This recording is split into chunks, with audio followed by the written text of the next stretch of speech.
Selamat datang kembali di channel Jona Visual yang selalu hadir menghibur kalian semua lewat film atau serial yang akan saya ceritakan. Sebagai bentuk dukungan dari kalian, tak ada salahnya untuk klik tombol subscribe dan like video ini sebagai apresiasi dari kalian. Seperti biasa, kali ini saya bakalan mengangkat sebuah cerita atau serial yang berjudul The Last Kingdom. Namun bagi teman-teman yang belum ngikutin cerita ini dari awal, alangkah baiknya untuk nyimak terlebih dahulu episode sebelumnya. Jika sudah, mari kita masuk ke cerita. Seperti yang kita tahu, Uhtred, tokoh utama dalam serial ini, seakan tak pernah henti mendapatkan cobaan yang bertubi-tubi menghampirinya. Meski sudah memberikan kontribusi besar untuk kerajaan Wessex, keberadaan Uhtred di sini masih saja dipandang sebelah mata.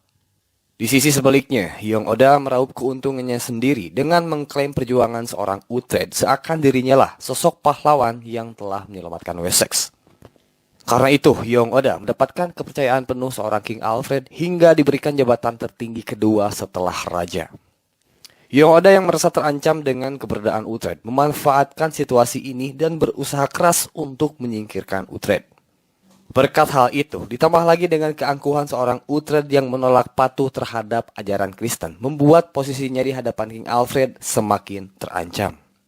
Puncaknya, Uhtred dijatuhi hukuman mati atas berbagai kesalahan, termasuk tindakan Uhtred dan kawan-kawan yang telah melakukan penjarahan tanpa seizin kerajaan. Terkait hal ini, Leofric berkenan untuk berperan sebagai algojo, di mana nantinya ia akan berhadapan dengan Uhtred untuk bertarung sampai satu dari mereka mati. Ini dilakukan sebagai bentuk penghormatan Leofric kepada Uhtred dan juga sebagai upaya penebusan kesalahan dirinya terhadap Wessex.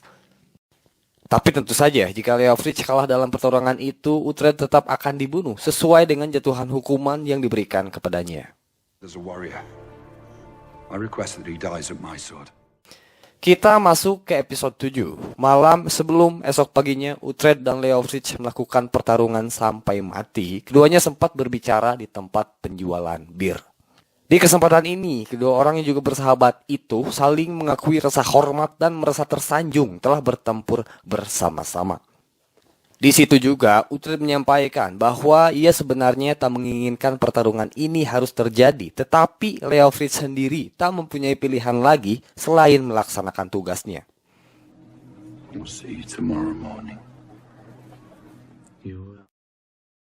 Sebenarnya, Uhtred bisa saja lepas dari hukuman dan tak harus berduel melawan Leofric.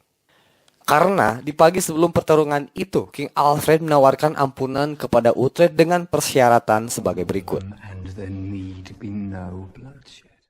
King Alfred menginginkan agar Uhtred bersedia melepas Ratu Isolde untuk dikembalikan ke tempat asalnya, yaitu Cornwallum.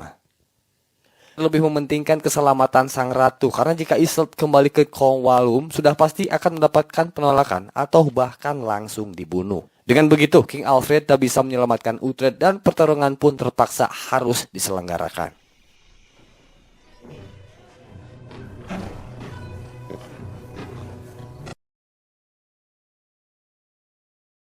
Masyarakat Winchester kini telah berkerumun di tengah kota untuk menyaksikan perhelatan yang akan mempertontonkan pertarungan antara Leofric melawan Uhtred. Dari sekian keramaian orang yang ada di sana, kita melihat seorang Brida berada di tengah kerumunan untuk mengamati situasi di sekitar. Keadaan Brida di sini nampaknya bukan tanpa alasan, karena ternyata Guthrum Yong Ragnar beserta pasukannya saat ini tengah mentenggarai serangan dadakan terhadap Wessex. Tetapi sebelum masuk ke sana, perhatian kita terlebih dahulu terfokus kepada sebuah pertarungan di mana Uhtred dan Leofric telah bersiap mengeluarkan kemampuan terbaiknya. Masyarakat King Alfred turut hadir untuk menyaksikan secara langsung bagaimana jalannya pertarungan antara dua orang prajurit yang dikenal sebagai prajurit tangguh. Kedua petarung sama-sama diperlengkapi dengan senjata sebagai modal bagi mereka untuk menjatuhkan lawannya. Yang artinya pertarungan akan berjalan adil dan tak akan ada satu dari mereka bertarung tanpa menggunakan senjata.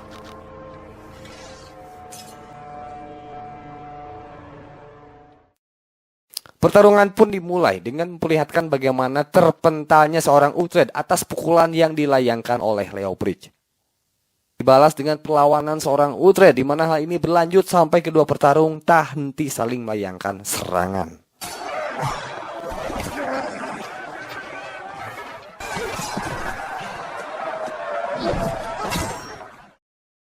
Nah, sementara pertarungan berjalan sengit, kita diperlihatkan bagaimana Guthrum, Yong Ragnar beserta pasukan Viking mulai menampakkan keberadaannya. Mereka baru saja melewati gerbang sembari menyerang siapa saja, termasuk para penduduk yang tak bersenjata.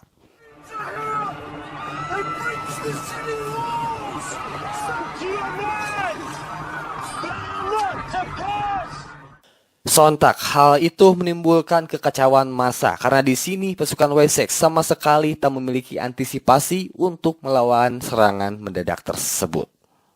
Tak ayal, kekacauan ini memaksa para petinggi istana harus pergi meninggalkan Wessex, meskipun di sini kita belum mengetahui kabar terkini atau keberadaan seorang King Alfred.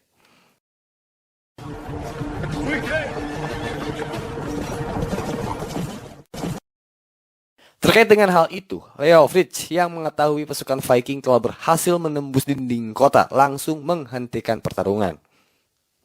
Itu juga, keduanya seolah begitu saja melupakan pertarungan di antara mereka, kemudian kembali menyatu sebagai kesatuan. Sementara waktu, Leofric, Uhtred, dan juga Ratu Isolde bersembunyi di atap rumah milik salah satu warga.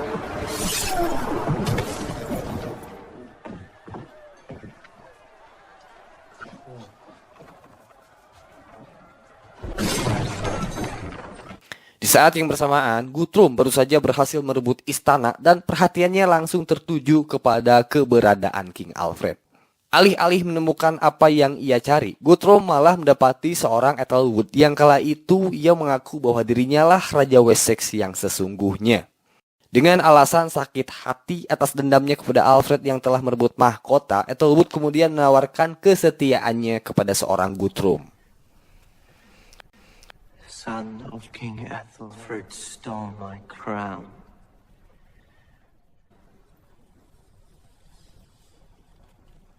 King,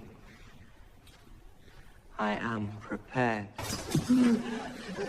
I pledge to you my allegiance. Pas dari itu, ketenangan Uhtred, Leofric, dan Ratu Isolde kala itu terganggu ketika mereka mendengar seorang biarawati sedang diperkaso.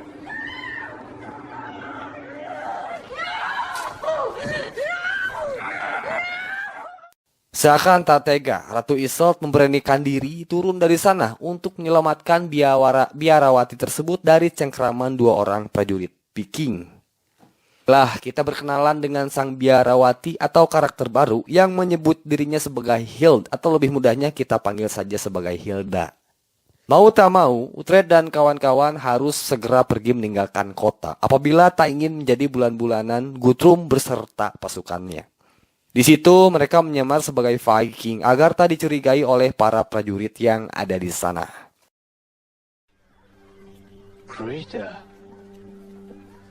Meski begitu, identitas mereka diketahui ketika Brida melihat Uhtred tengah berjalan. Di sana, Brida menunjukkan kekecewaannya terhadap Uhtred, terbukti dikala ia mengabaikan permintaan Uhtred yang berkeinginan untuk membalaskan kematian ayah mereka bersama Yong Ragnar.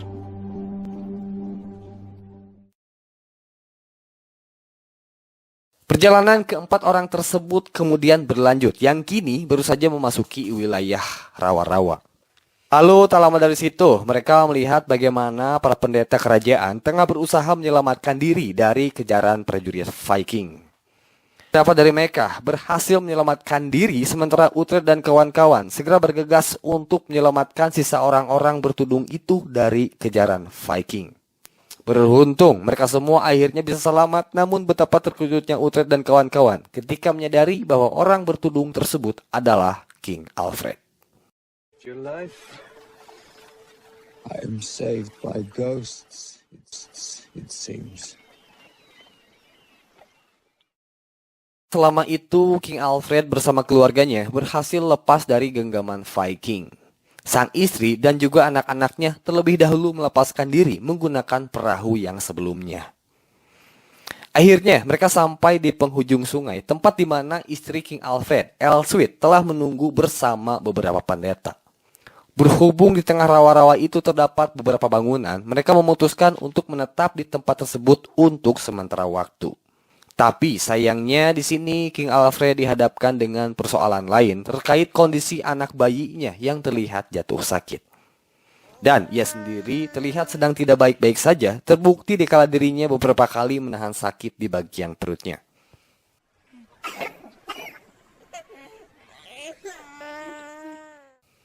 Maka dari itu, Isolde membuatkan sebuah obat berharap sakit yang diderita oleh Alfred bisa tersembuhkan.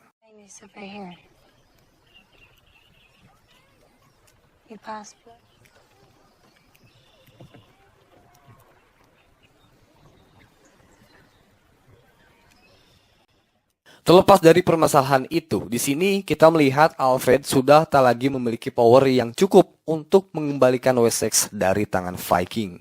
Bagaimana tidak, Alfred yang biasanya dikelilingi oleh orang-orang terbaiknya, kini harus berpikir dan bertindak sendiri bagaimana ia harus menyikapi kondisi saat ini. Uhtred berpendapat bahwa solusi terbaik di masa genting seperti ini ialah dengan mengutus beberapa pendeta ke beberapa tempat untuk menyebarkan berita bahwasanya sang raja, King Alfred, masih hidup. Hal itu bertujuan untuk memanggil dan mengembalikan kepercayaan masyarakat bahwa harapan Wessex untuk bangkit belum sirna. Dari situ tercetuslah sebuah ide untuk mengusung pertarungan besar-besaran atau pertempuran terakhir melawan pasukan Guthrum, di mana hal ini sekaligus menjadi momen penentuan siapa yang nanti akan berkuasa di kerajaan Wessex. Sebagai langkah awal dalam upaya memanggil para prajurit Wessex, para pendeta diberangkatkan untuk menyebarkan berita tersebut.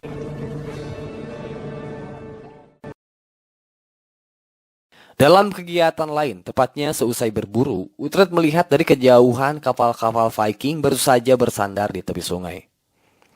Dari ciri-ciri corak warnanya, Uhtred menilai bahwa kapal itu merupakan pasukannya Skorpa. Bila ditotalkan, kapal tersebut berjumlah 20 kapal yang artinya terisi oleh setidaknya 1.000 personil prajurit Viking. Di sisi lain, King Alfred dan juga sang istri masih diliputi oleh rasa cemas terkait kondisi anaknya yang kian memburuk. Elswit lebih merasa pesimis karena sudah tak ada lagi perpendeta yang tak henti memanjatkan doa untuk kesehatan sang anak. Meski demikian, King Alfred yakin bahwa inilah jalan terbaik demi kebaikan bersama. Atas rasa keprihatinannya, Isolde mengaku bisa menyembuhkan anak tersebut meski dengan cara yang tak biasa. Namun dikarenakan latar belakangnya yang dimiliki Isolde sebagai penyihir dan juga kafir, mendapatkan tentangan keras dari ibu sang anak.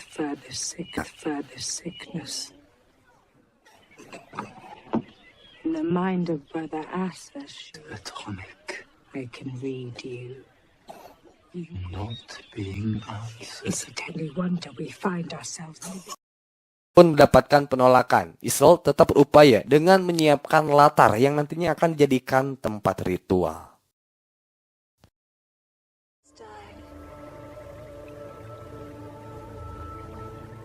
A stranger and innocent. Karena sudah tak mempunyai pilihan lagi, di malam itu dengan hati yang berat, King Alfred menyerahkan sang anak untuk diselamatkan oleh Isolde.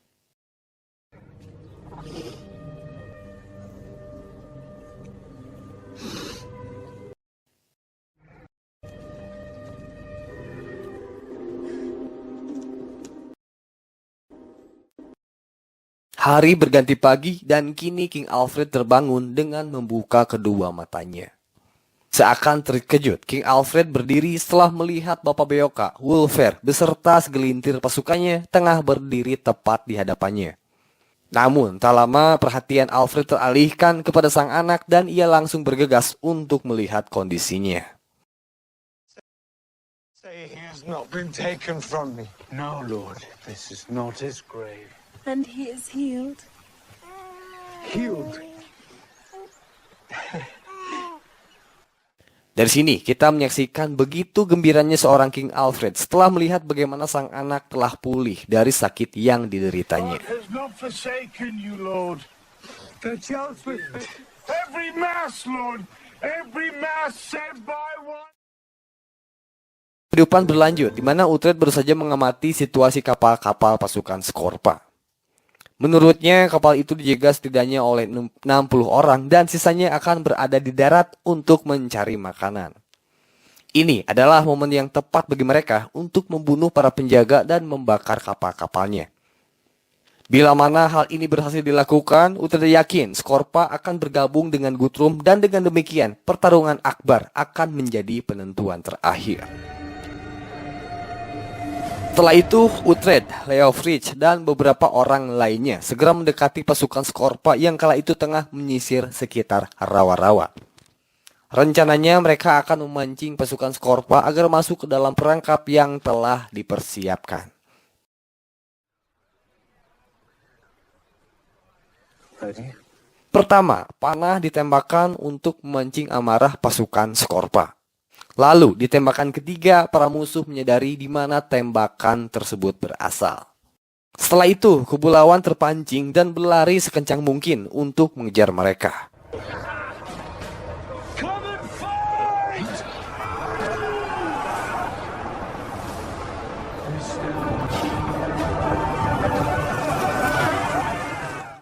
Karena tak mengetahui medan di depannya, beberapa dari kubu lawan dengan mudah terjerat ke dalam perangkap yang telah dipersiapkan. Sama halnya dengan yang lain, kubu lawan yang terpisah mendapati hal serupa dan mati hampir dengan cara yang sama.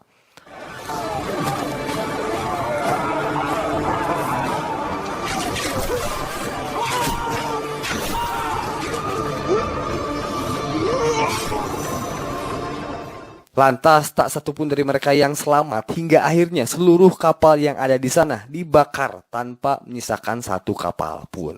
Ini menandai kebangkitan yang menyertai harapan Wessex untuk mengembalikan Wessex ke tangan mereka. Dan hal ini juga sekaligus menjadi akhir dari pertemuan kita kali ini. Nah, bagaimana langkah terakhir King Alfred dan juga Uhtred dalam mengembalikan Wessex ke tangan mereka? Semua akan kita bahas lengkap di episode selanjutnya. In the year 803, to defeat the Danes and drove them from Wessex. I have a gift for you! Your queen! Peace was secured with the acceptance of the Christian God. To blood feuds, to revenge,